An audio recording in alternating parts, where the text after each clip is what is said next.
जगत में प्रत्येक व्यक्ति को किसी ना किसी प्रकार की निर्बलता अवश्य होती है। जैसे कोई बहुत तेजी से दौड़ नहीं पाता तो कोई अधिक भार नहीं उठा पाता, कोई असाध्य रोग से पीड़ित रहता है तो कोई पढ़े हुए पाठों को स्मरण में नहीं रख पाता। ऐसे अनेकों उदाहरण और भी हैं।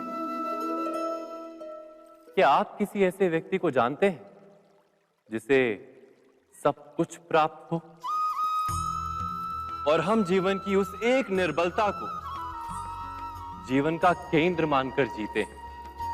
इस कारणवश हृदय में दुख और असंतोष रहता है सदा। निर्बलता मनुष्य को जन्म से अथवा संजोग से प्राप्त होती है, किंतु उस निर्बलता को मनुष्य का मन अपनी मर्यादा बना लेता है। किंतु कुछ व्यक्ति ऐसे भी होते हैं जो अपने पुरुषार्थ और श्रम से उस निर्बलता को पराजित कर देते हैं। क्या भेद है उनमें और अन्य लोगों में? क्या आपने कभी विचार किया है? सरल सा उत्तर है इसका। जो व्यक्ति निर्बलता से पराजित नहीं होता, जो पुरुषार्थ करने का साहस रखता है हृदय में, वो निर्बलता को पार कर जाता है। अर्थात निर्बलता अवश्य ईश्वर देता है, किंतु मर्यादा मनुष्य का मन ही निर्मित करता है। स्वयं विचार कीजिए।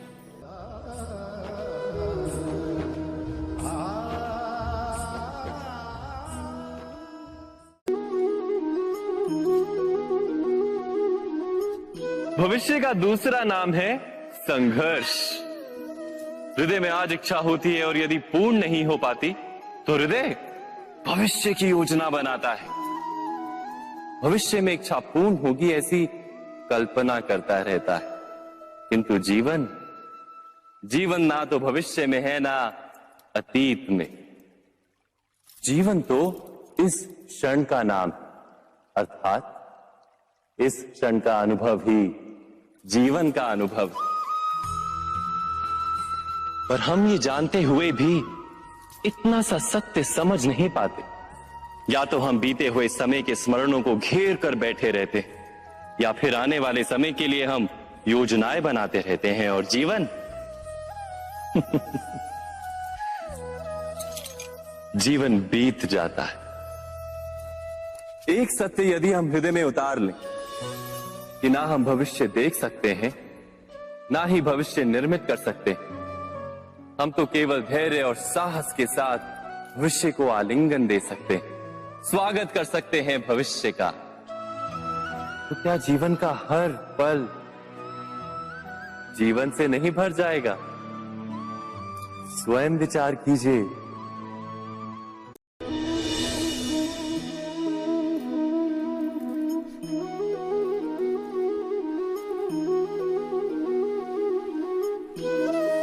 ज्ञान प्राप्ति सदा ही समर्पण से होती है, यह हम सब जानते हैं।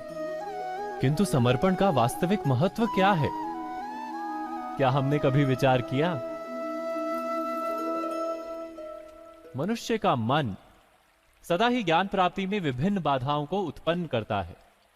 कभी किसी अन्य विद्यार्थी से ईर्ष्या हो जाती है, कभी पढ़ाए हुए पाठों पर संदेह जन्मता है और कभी गुरु द्वारा दिया गया दंड मन को अहंकार से भर देता है। नहीं, क्या ऐसा नहीं होता? न जाने कैसे कैसे विचार मन को भटकाते हैं और मन की इसी अयोग्य स्थिति के कारण हम ज्ञान प्राप्त नहीं कर पाते।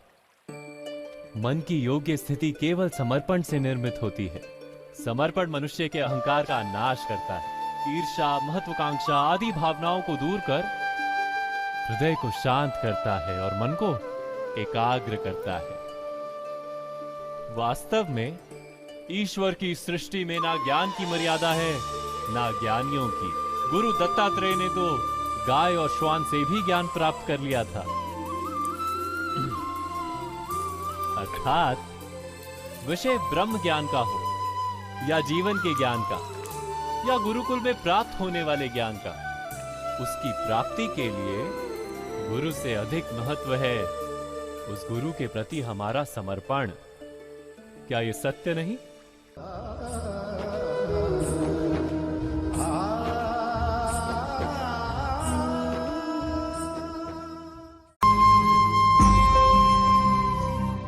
प्रत्येक मनुष्य के जीवन में ऐसा क्षण अवश्य आता है जब सारे स्वप्न, सारी आशाएं, सारे दृश्य ध्वस्त हो जाते हैं। जीवन के सारे आयोजन ही बिखर जाते हैं। एक और धर्म होता है और दूसरी ओर सुख। इसी को धर्म संकट कहते हैं। जब धर्म का वहन ही संकट हो और धर्म का त्याग ही सुख हो। विचार कीजिए, कभी किसी स्वजन के विरुद्ध सत्य बोलने का अवसर प्राप्त हो जाता है, कभी ठीक दरिद्रता के समय सरलता से चोरी करने का मार्ग प्राप्त हो जाता है, कभी किसी शक्तिशाली राजनेता या राजा के कर्मचारी का अधर्म प्रकट हो जाता है।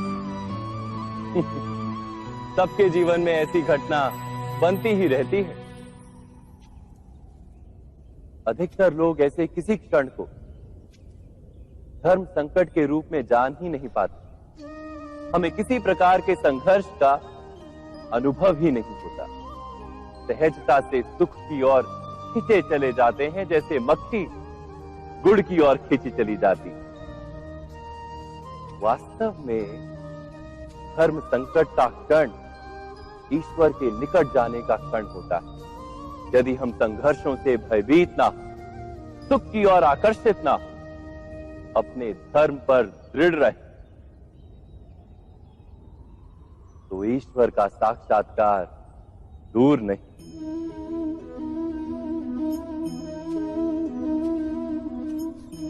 पवन से युद्ध करने वाला पत्ता यदि पेड़ से गिरता है तो भी आकाश की ओर उठता है। पवन से झुकने वाली घास वहीं भूमि पर रह जाती है। अर्थात धर्म संकट से यदि हम संकट को ही टाल दें तो सुख तो मिलता है, जीवन बढ़ता है, किंतु क्या चरित्र नहीं टूटता? क्या आत्मा दरिद्र नहीं हो जाती?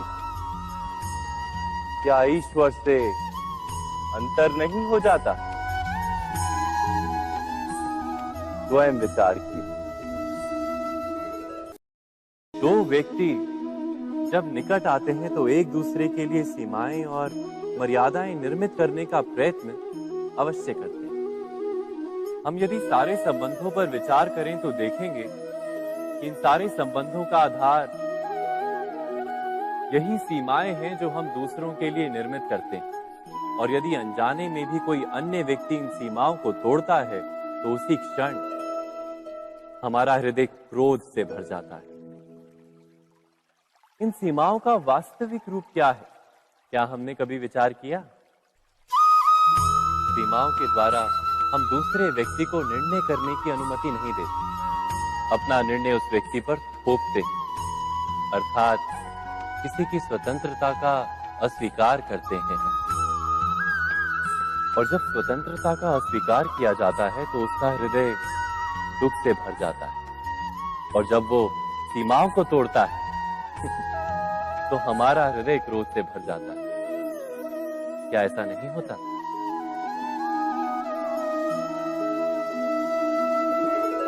पर यदि एक दूसरे की स्वतंत्रता का सम्मान किया जाए तो किसी मर्यादाओं या सीमाओं की आवश्यकता ही नहीं होती। अर्थात जिस प्रकार स्वीकार किसी संबंध का देह है, क्या वैसे ही स्वतंत्रता किसी संबंध की आत्मा नहीं? स्वयं विचार कीजिए। सबके जीवन में ऐसा प्रसंग अवश्य आता है कि सत्य कहने का निश्चय होता है हृदय में, किंतु मुख से सत्य निकल नहीं पाता। कोई भय मन को घेर लेता है। किसी घटना अथवा प्रसंग के बारे में बात करना या फिर स्वयं से कोई भूल हो जाए उसके बारे में कुछ बोलना, क्या ये सत्य है? नहीं, ये तो केवल तथ्य है। अर्थात जैसा हुआ था वैसा केवल बोल देना सामान्य सी बात। किंतु कभी कभी उस तथ्य को बोलते हुए भी भय लगता है। कदाचित किसी दूसरे की भावनाओं का विचार आता है मन। दूसरे को दुख होगा ये भय भी शब्दों को रोकता है।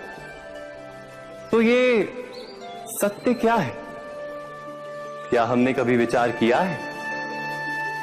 जब भय रहते हुए भी कोई तथ्य बोलता है तो वो सत्य कहलाता है। वास्तव में सत्य कुछ और नहीं, केवल निर्भयता का दूसरा नाम है। और निर्भय होने का कोई समय नहीं होता, क्योंकि निर्भयता आत्मा का स्वभाव है। अर्थात क्या प्रत्येक क्षण सत्य बोलने का क्षण नहीं होता?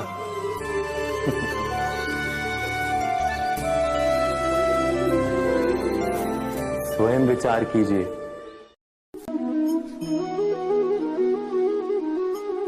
श्रेष्ठता का क्या अर्थ है? श्रेष्ठता का अर्थ है दूसरों से अधिक ज्ञान प्राप्त करना। अर्थात मूल्य इस बात का नहीं कि स्वयं कितना ज्ञान प्राप्त किया, मूल्य इस बात का है कि प्राप्त किया हुआ ज्ञान अन्य लोगों से कितना अधिक है। अर्थात श्रेष्ठता की इच्छा ज्ञान प्राप्ति को भी एक स्पर्धा बना देती है। और स्पर्धा में विजय अंतिम कब होती है?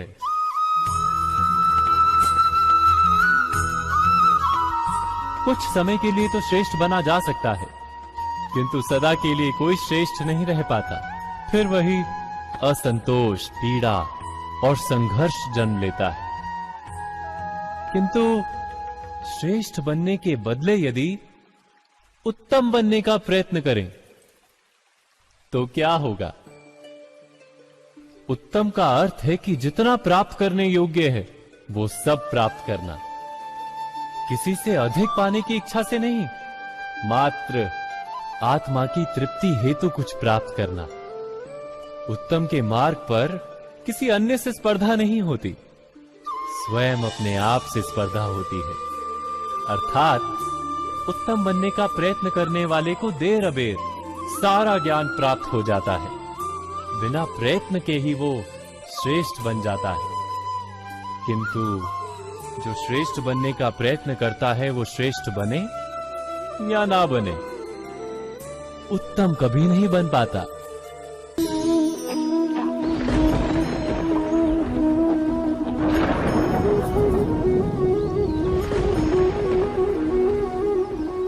सपनों और पूर्वाभासों के आधार पर हम भविष्य के सुख दुख की कल्पना करते हैं। भविष्य के दुख का कारण दूर करने के लिए हम आज योजना बनाते हैं। किंतु कल के संकट को आज निर्मूल करने से हमें लाभ मिलता है या हानि पहुंचती है? ये प्रश्न हम कभी नहीं करते। सत्य तो ये है कि संकट और उसका निवारण साथ जनते हैं, व्यक्ति के लिए भी और सृष्टि के लिए भी। नहीं, आप अपने भूतकाल का स्मरण कीजिए, इतिहास को देखिए। आप तुरंत ही ये जान पाएंगे कि जब जब संकट आता है तब तब उसका निवारण करने वाली शक्ति भी जन्म लेती है। यही तो जगत का चलन है।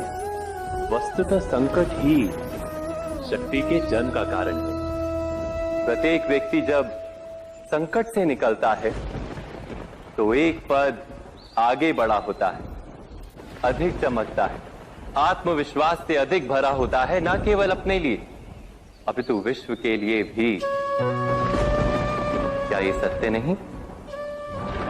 वास्तव में संकट का जन्म है एक अवसर का जन्म, अपने आप को बदलने का, अपने विचारों को ऊंचाई पर करने का अवसर, अपनी आत्मा को बलवान और ज्ञान मंडित बनाने का अवसर। जो ये कर पाता है उसे कोई संकट नहीं होता, किंतु जो ये नहीं कर पाता वो तो स्वयं एक संकट है विश्व के लिए। विचार कीजिए।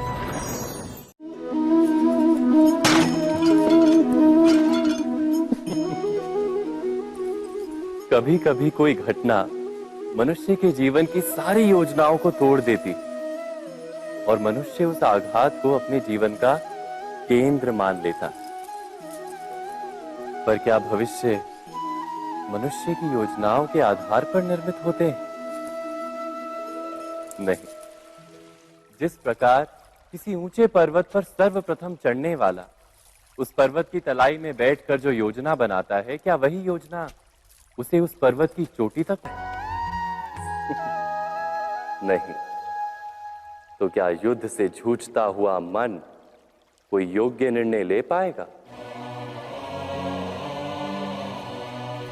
वास्तव में शांत मन से जब कोई निर्णय करता है तो अपने लिए सुखद भविष्य बनाता है, किंतु अपने मन को शांत करने के लिए जब कोई निर्णय करता है तो वो व्यक्ति भविष्य में अपने लिए कांटों भरा वृक्ष लगाता है। स्वयं विचार कीजिएगा।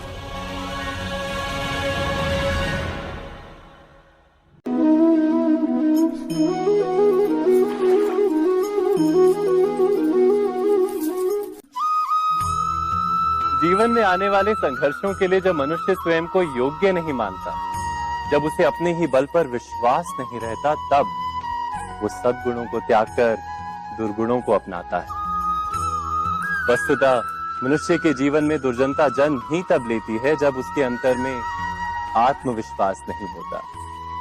आत्मविश्वास ही अच्छाई को धारण करता है। ये आत्मविश्वास है क्या?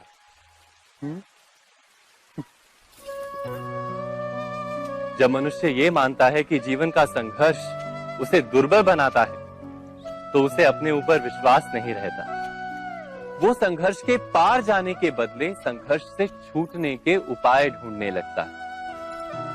किंतु जब वो ये समझता है कि ये संघर्ष उसे अधिक शक्तिशाली बनाते हैं, ठीक जैसे व्यायाम करने से देह की शक्ति बढ़ती, तो प्रत्येक संघर्ष के साथ उसका उत्साह बढ़ता है। अर्थात आत्मविश्वास और कुछ भी नहीं, मन की स्थिति, जीवन को देखने का दृष्टिकोण मात्र है। और जीवन का दृष्टिकोण तो मनुष्य के अपने वश में होता है। स्वयं विचार कीजिए।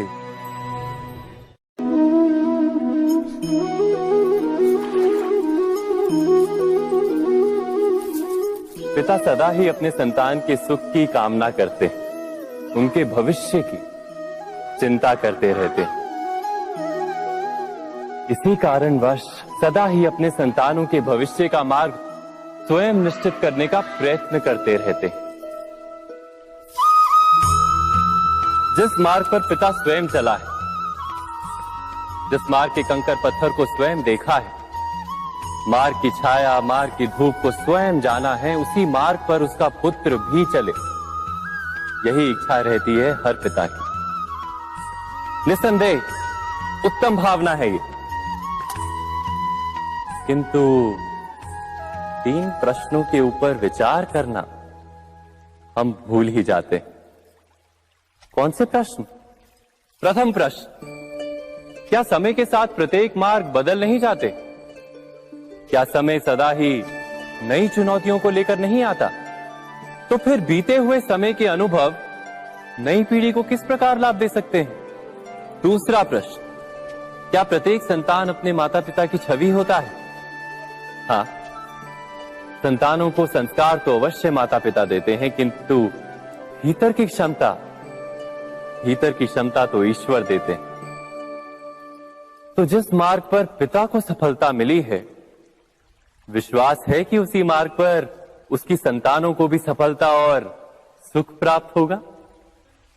तीसरा प्रश्न, क्या जीवन के संघर्ष और चुनौतियां लाभकारी नहीं होती? क्या प्रत्येक नया प्रश्न एक नए उत्तर का द्वार नहीं खोलता? तो फिर संतानों को नए नए प्रश्नों, संघर्षों और चुनौतियों से दूर रखना, ये उनके लिए लाभ करना कहलाएगा या हानि पहुंचाना? अर्थात जिस प्रकार संतान के भविष्य का निर्माण करने के बदले उसके चरित्र का निर्माण करना श्रेष्ठ है, वैसे ही संतानों के जीवन का मार्ग निश्चित करने के बदले उन्हें नए संघर्षों के साथ जूझने के लिए मनोबल व ज्ञान देना अधिक लाभदायक नहीं होगा? स्वयं विचार कीजिए।